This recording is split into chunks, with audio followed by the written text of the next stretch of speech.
میں تو اپنے دوستوں کو کہا کرتا ہوں کہ جب بچوں کو خرچی کے پیسے دیں تو اس وقت ہی ان کو تھوڑے سے زیادہ دیں اور ان کو کہیں کہ یہ کسی اپنے کمزور دوست کو دینا، راستے کے اندر کوئی سائل ہوا تو اس کو دینا، اور وہ بھی ان کی عزت نفس کا خیال رکھتے ہوئے۔ یہ جو نمائش کا جذبہ پیدا ہو گیا اور یہ جو سیلفی کا زمانہ آیا، اور اس نے تو رہی صحیح کسر ہی نکال دی۔ وہ کسی زمانے میں کہتے تھے نیکی کر دریا میں ڈال، اور پھر وہ زمانہ آیا کہ نیکی کر اخبار میں ڈال، اور اب نیکی کر فیس بک پہ ڈال۔ اب تو وہ تقوی، وہ جو للہیت، وہ تو ختم ہوتی چلی جا رہی ہے۔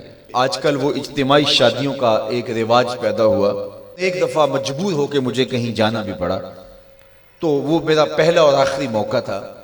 تو میں نے وہاں کہا کہ آپ نے مجھے جس مقصد کے لیے بلایا ہے، میں اچھائی کے کاموں کی تحسین کرتا ہوں، لیکن یہ منظر آپ کا مجھے اچھا اس لیے نہیں لگا کہ زندگی میں 3 مرحلے ہر شخص پہ آتے ہیں جب وہ مہمان خصوصی ہوتا ہے، جب وہ پیدا ہوتا ہے، کالا کلوٹا بھی کیوں نہ ہو، سارے اسے دیکھنے آتے ہیں۔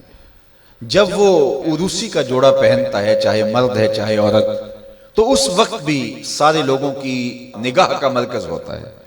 اور تیسرا، جب سفید کفن اوڑھ کے آخری منزل کی طرف چلتا ہے تو سارا شہر کہتا ہے چلو اس کا منہ دیکھائیں۔ بلکہ اس کا یہ پروٹوکول ہے کہ امام کعبہ بھی ہو تو وہ پیچھے کھڑا ہوگا، اس کے جنازے کو آگے رکھا جائے گا۔ یہ اس کا اعزاز ہے، یہ اس کی تکریم ہے۔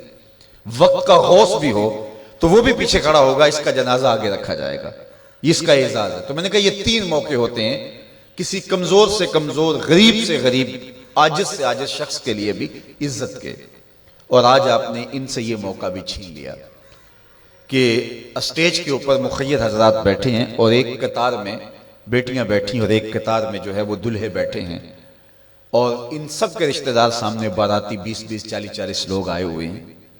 تو ان سب کی غربت کا ہم عملاً مذاق اڑا رہے ہیں۔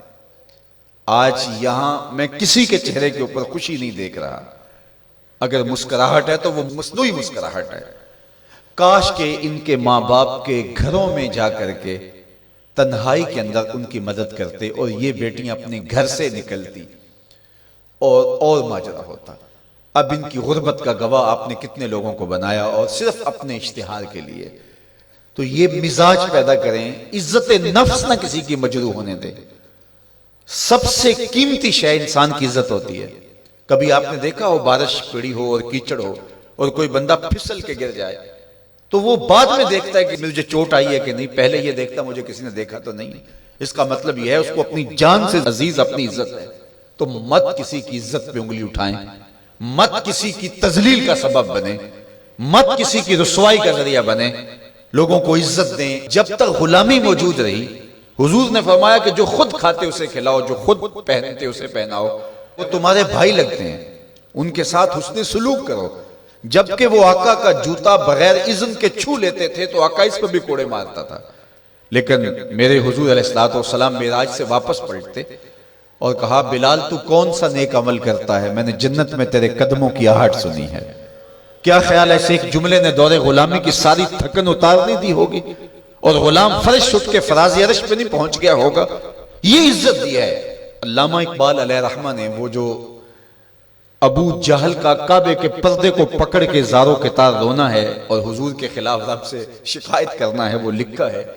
تو اس میں جو شکایتیں لگاتا ہے ابو جہل کعبے کے غلاف کو پکڑ کے، تو اس میں ایک شکایت یہ لگاتا ہے کہ از محمد سینہ ما زار زار، ہمارا سینہ بڑا دکھی ہو گیا ہے، اس شخص نے تو ہمارے نظم کو خراب کر دیا ہے۔ با غلام خیش بر یکخان نشست، یہ جو دین لے کر آیا ہے اس دین کے اندر یہ سبق ہے کہ غلام اور آقا ایک دسترخوان پہ بیٹھیں گے، اور اگر غلام اور آقا ایک دسترخوان پہ بیٹھ جاتے ہیں تو پھر کہاں گیا ہمارا قریش کا سردار ہونا؟ تو یہ تو ہمارا سب سسٹم تلپٹ ہو جائے گا۔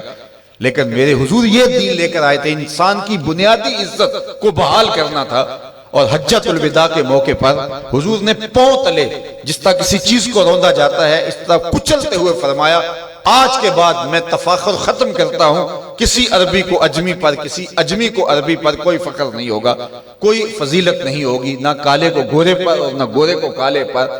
فضیلت کا معیار کیا ہے؟ ان اکرمکم عند اللہ اتقاکم، جو متقی ہوگا اللہ کے نزدیک وہی عزت والا ہوگا۔